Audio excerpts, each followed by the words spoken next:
Story 1. I never in a million years thought anything truly terrifying could happen to me. I am just an ordinary guy with a plain and uneventful life. If something unusual ever happened, it would really be out of the ordinary. That is probably why I never had a problem watching or listening to creepy stories or scary videos on YouTube. Even now, I still enjoy them. But after what happened to me, those stories hit me in a way I never expected. They scare me on a whole new level. It was late at night, maybe around 4 in the morning, though I cannot say for sure. Everyone else in the house was fast asleep, my mom and my grandparents. For the past couple of months, we had been getting these major thunderstorms at least once a week.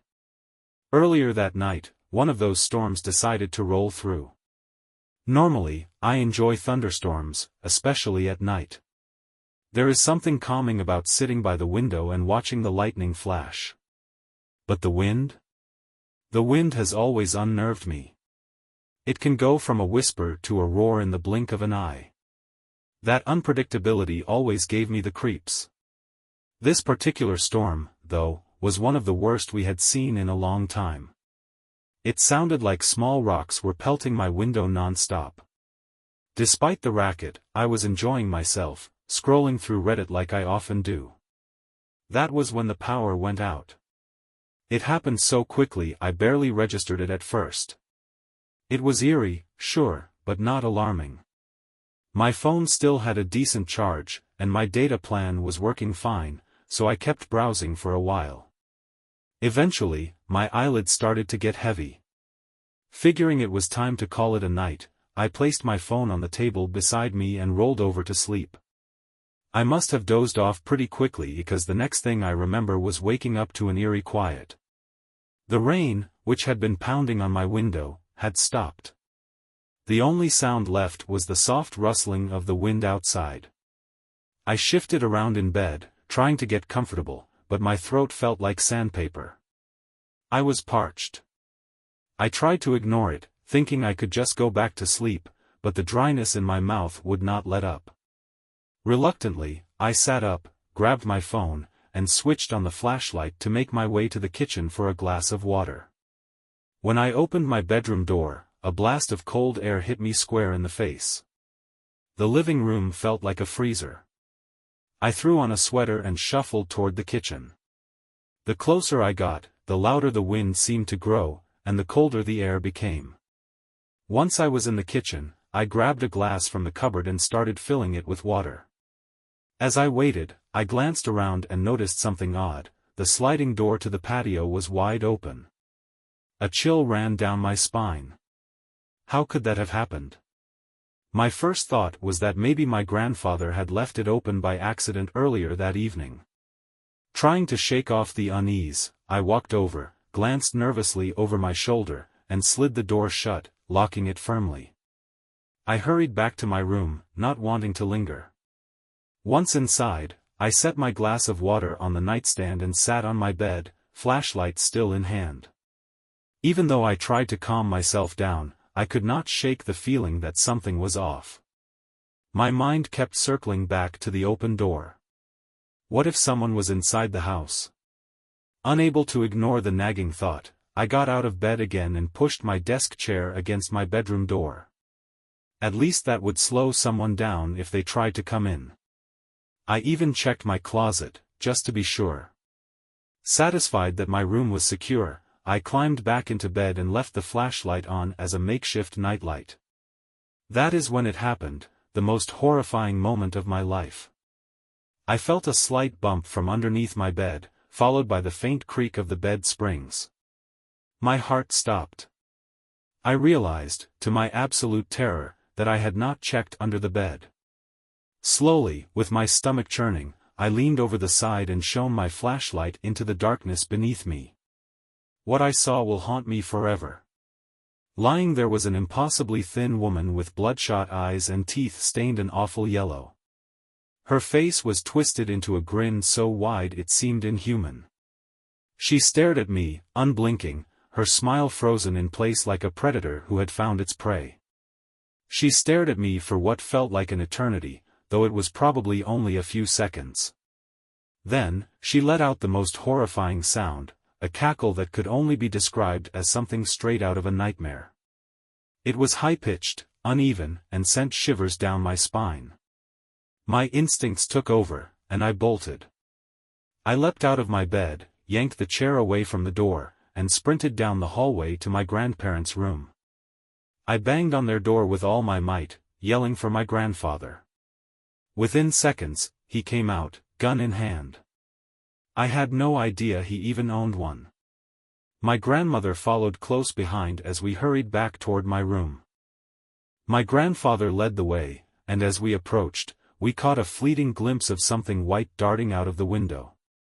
My grandfather raised the gun and fired a shot into the air, a warning to whoever or whatever it was to never come back. The house fell silent again, save for the wind outside. We decided not to call the police. Without security cameras or any way to identify the intruder, we figured there was little they could do. My best guess? She was someone dangerously unwell who happened to see my bedroom light before the power went out. What her intentions were, I will never know, and honestly, I do not want to. We have since decided to install new locks on all the windows and doors, just to be safe. This whole experience has been a sobering reminder that even in the safest neighborhoods or the most trusted communities, bad things can happen. It is always better to be cautious and prepared than to assume you are immune to danger. Story 2. It was one of those nights when the rain just poured endlessly, and before long, it turned into a full-blown thunderstorm. I was sitting outside under the awning, taking it all in. Thunderstorms always fascinated me. There is something comforting about listening to the rain and watching the flashes of lightning while knowing you are safe and dry.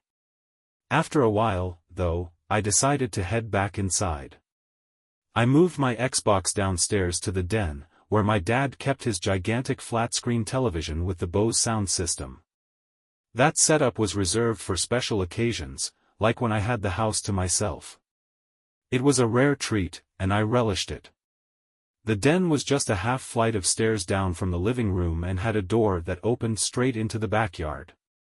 I should mention this was years ago, before I moved out, though my parents still live in that house. That night, I was playing Call of Duty, Black Ops, online multiplayer mode. I had my cheap old headset on, the kind where you could only hear the voices of other players in the game. My friend Cody was in my party, and we were trash-talking and laughing like we always did. For a 13-year-old, it felt like the perfect setup, a storm raging outside, my game cranked up loud on the best screen in the house, and no parents around to tell me to keep it down. Then the doorbell rang. It was just past 9 o'clock. I told Cody about it, and he said I should probably check who it was. My first thought was that maybe my parents had come home early, but they had their keys. They would not ring the doorbell. I paused the game, hid my character in a safe spot, and went upstairs. As I approached the front door, I called out, "Who is it?" That was my first mistake. A man's voice responded from the other side, "I need to use your phone." My stomach dropped. I did not know what to say or do, so I stayed quiet and quickly went back downstairs. The worst part was, I had just let whoever was out there know someone was home. I told Cody what happened, and his immediate response was, "Yo, what the heck? Do not open the door." The doorbell rang again. Cody told me to ignore it. After what felt like forever, the ringing stopped. I thought whoever it was must have left, and I started to relax. The game pulled me back in, and for a moment, I forgot about the strange visitor. That was when I heard something behind me. I turned and saw the backyard door shutting. A tall man was stepping inside. He was not my dad. He was a complete stranger. Panic took over. I dropped the controller and bolted for the office door. The headset cord ripped clean out of the controller as I ran. Once I was inside the office, I slammed the door and locked it. I am not exaggerating when I say that the very next second, the door handle started rattling violently. The man was trying to get in. The office had two doors, one leading back to the den and the other to the garage. My only way out was through the garage, but I was frozen. For what felt like an eternity, I just stood there, listening. The man knocked and said, "Hey, kid. I just need to use your phone. I got stranded in the rain." His voice was calm at first, but then the knocking turned into pounding. His tone grew louder and angrier, until he was shouting, "Open the door, you little." It sounded like he was trying to break the door down. My heart was racing. I knew I had no choice but to act. To escape through the garage, I pressed the button to open the garage door. The motor's loud, grinding noise seemed to echo through the entire neighborhood, and it felt like the door was moving in slow motion. I prayed the man could not hear it. The second the door was high enough for me to crawl under, I did just that. The storm outside hit me with a wall of cold rain, but I did not stop. I sprinted a few houses down to my neighbor Julian's place. Julian was someone I knew well. As a kid, I used to spend time at his house playing with his golden retriever, Copper. The moment I reached their porch, I could hear Copper barking inside. I rang the doorbell frantically, glancing back at my house every few seconds, terrified I might see someone following me. Julian opened the door, and without thinking, I ran straight into his arms, begging for help. His wife came out of the kitchen, looking concerned and confused. Through shaky breaths, I told them someone had broken into my house. Their expressions changed instantly, and Julian sprang into action. He grabbed the phone and called the police, calmly giving them the address and explaining the situation. While we waited, it felt like time stretched on forever. The storm outside made everything feel even more tense. Finally, when the flashing red and blue lights appeared, Julian and I went out to meet the officers. I told them everything, just like I had told Julian. When they asked which door was unlocked, I mentioned the garage. A couple of officers headed that way while the others stayed with us. Minutes later, they came out of the house with a man in handcuffs. The officers made sure he could not see me as they escorted him to the squad car. One of them asked if I recognized the man. I shook my head and said, "No, I have never seen him before." The man, however, was shouting all kinds of nonsense, claiming that it was his house and that I was his son. From the way he was acting and yelling, it was clear he was either drunk, high, or completely out of his mind. They took him away, but not before asking for my parents' contact information. My parents were called, and once they arrived, they decided to press charges. The man's name was John McCarty, and he was charged with criminal trespass. Even after he was taken to jail, I could not shake the uneasy feeling. Knowing that someday he would be released and still know where I lived haunted me. Thankfully, the police believed it was a random incident, a stranger who happened upon our house during a storm. It seemed he had no personal connection to us or our home. Story 3. It was August when my girlfriend, Emily, and I decided to take a trip upstate for a quick weekend getaway. We went to my family's little mobile home, a place I like to call luxury camping since it has running water, electricity, and a bathroom. The mobile home is pretty small, around 600 square feet, with just one bedroom, a pull-out couch in the living room, and a small kitchen. There's also a bathroom. The place is in the middle of nowhere, but there's still plenty to do, like archery, shooting, dirt biking, and off-roading. We had a whole schedule planned out for the weekend. Friday was pretty laid back. We unpacked, grabbed some food, went grocery shopping, and then just relaxed. Saturday, we got busy with all the activities I mentioned earlier, until the weather started to change. The clouds rolled in fast, and we could feel the air thickening like a storm was about to hit. So, we decided to put everything we had outside back into the shed and pop in a movie while we cooked dinner. It wasn't long after we sat down to eat that we heard it, an intense downpour on the roof, followed by the loudest thunder and lightning crashes, almost right above us. Emily and I agreed to go sit outside and enjoy the storm while we ate. We relaxed on the deck under the canopy. The view of the sky was unreal. Lightning flashed across the dark sky, and thunder rumbled almost immediately after. We were right in the middle of this powerful storm. Suddenly, we heard something. A voice. It wasn't clear, but it sounded like someone was calling out from the woods. The place is pretty isolated, so hearing voices here is enough to put you on edge in normal conditions, but in the middle of a storm like this, it was downright unsettling. We figured it might be a lost hiker. I went over to the edge of the deck, getting soaked as the rain blew in under the canopy. The thunder and lightning were constant, but the flashes of light made it possible to see just far enough to the tree line. And that's when I spotted someone. Clear as day, there was a figure out there. I told Emily, but she didn't believe me at first. She thought I was messing with her, trying to get her to freak out. I called out to the person, asking if they needed help, but then thought better of it. I was honestly a little scared, but I didn't want to ruin the weekend or scare Emily more. I went back to her and said it was probably just a hiker. She asked if we should go out and help, but I told her that we'd wait unless they came to the door. I nudged Emily to go inside with me, but then, just out of curiosity, I stepped back to the edge of the deck. I was already getting wetter, but I couldn't help but keep looking. That's when I saw it again. Another figure, much closer this time, only about 20 feet from the deck. I stared at it, and then a flash of lightning revealed the person in full view.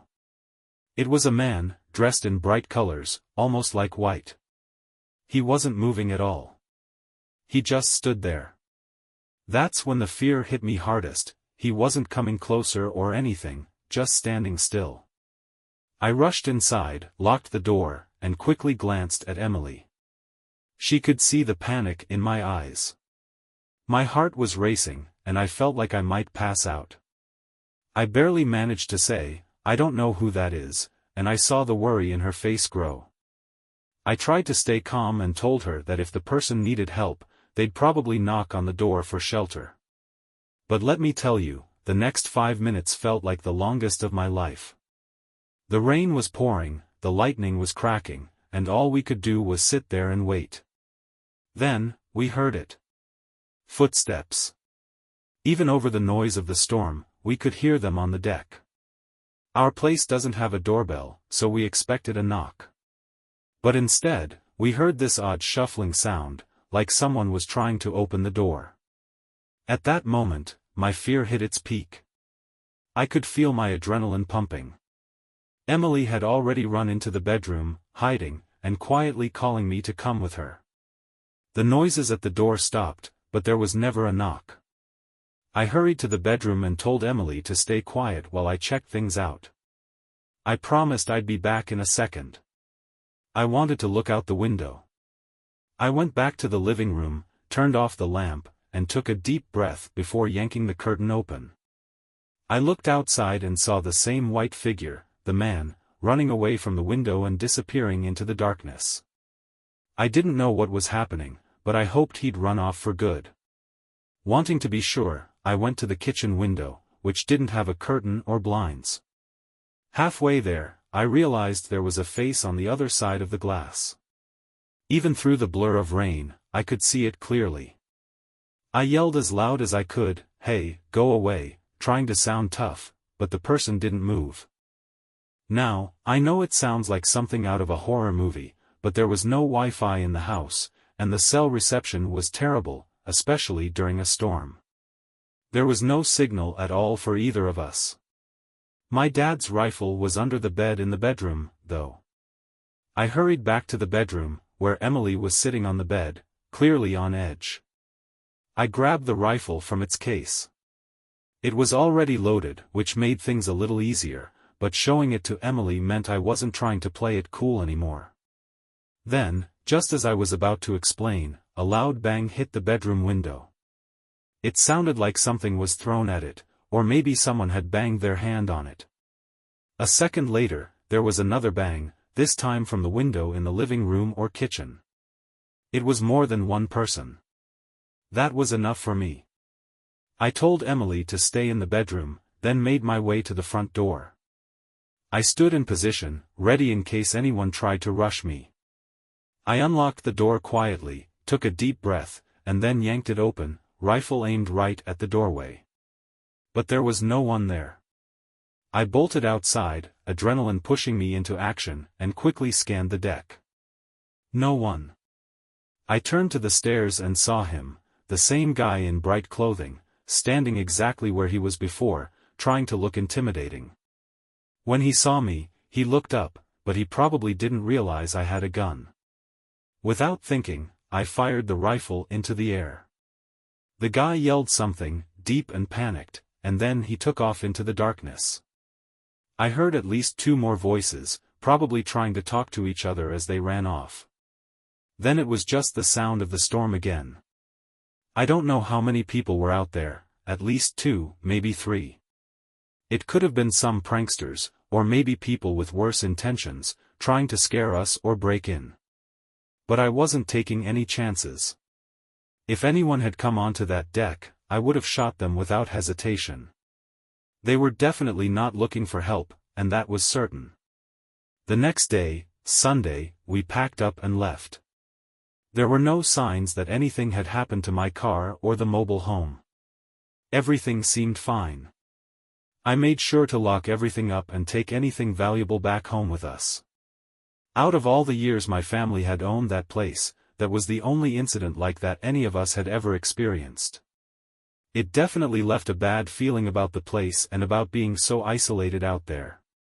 I've been back a few times since with my family, but I'll never go alone again.